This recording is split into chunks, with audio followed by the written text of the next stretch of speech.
युद्ध का धर्म कठिन है अर्जुन, परंतु इसकी कीमत बहुत भरी है गुरुदेव। महाभारत में गुरु द्रोणाचार्य द्वारा एकलव्य का अंगूठा मांगने की घटना जो है ना, उन लोगों को उलझन में डाल देती है और ये बिल्कुल जायज़ भी है। लेकिन जो आज मैं आपको बताने वाला हूँ ना, उससे आपके रोंगटे खड़े हो जाएंगे।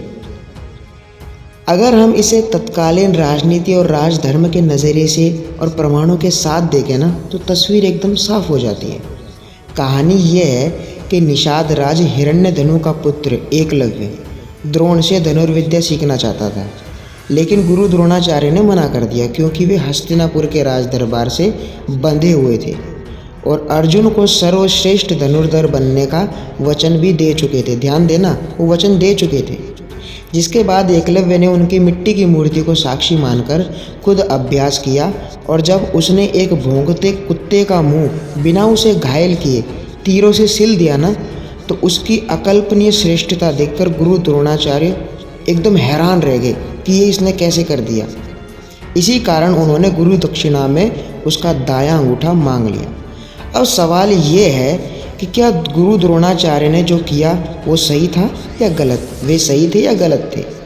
अगर आज की इंसानियत और नैतिकता के तराजू पर तोला जाए तो यह कृत्य बिल्कुल गलत था, क्रूर था और भेदभावपूर्ण था। हम लोग यही सोचेंगे कि गुरु द्रोणाचार्य ने क्यों किया ऐसा, उन्हें नहीं करना चाहिए था। द्वापर युग के राजधर्म के अनुसार द्रोण के पास दो बहुत बड़े कारण थे। पहला सबसे बड़ा कारण यह था, उन्होंने अर्जुन को वचन दे दिया था। जैसे मैंने पहले बताया, वचन दे दिया तो वो अटल है। और दूसरा सबसे बड़ा राजनीतिक प्रमाण यह था कि एकलव्य के पिता हस्तिनापुर और भगवान कृष्ण के कट्टर शत्रु, ध्यान से सुनना, जो एकलव्य के पिता थे ना, वो हस्तिनापुर और भगवान कृष्ण के कट्टर शत्रु थे, जरासंध की सेना के सेनापति थे। इसीलिए एक भावी शक्तिशाली शत्रु को दुनिया का सर्वश्रेष्ठ और अजय धनुर्धर बनने से रोकना हस्तिनापुर के प्रति द्रोण की वफादारी का हिस्सा था। समझ रहे हो?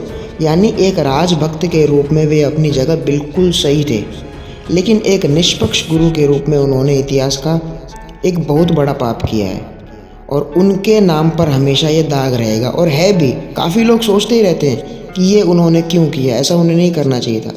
खैर, यह तो रही एकलव्य की बात, लेकिन अब आप सबके लिए एक बहुत बड़ा सस्पेंस ये क्रिएट होने वाला है कि आप लोग ये सोचेंगे कि चलो ठीक है, वो हस्तिनापुर के लिए वफादार थे, अर्जुन को सर्वश्रेष्ठ बनाना चाहते थे, तो फिर उन्होंने सूर्यपुत्र कर्ण को शिक्षा देने से क्यों मना कर दिया? क्या कर्ण सूत पुत्र थे इसलिए उन्होंने मना किया, या इसके पीछे भी कोई बड़ा कारण है?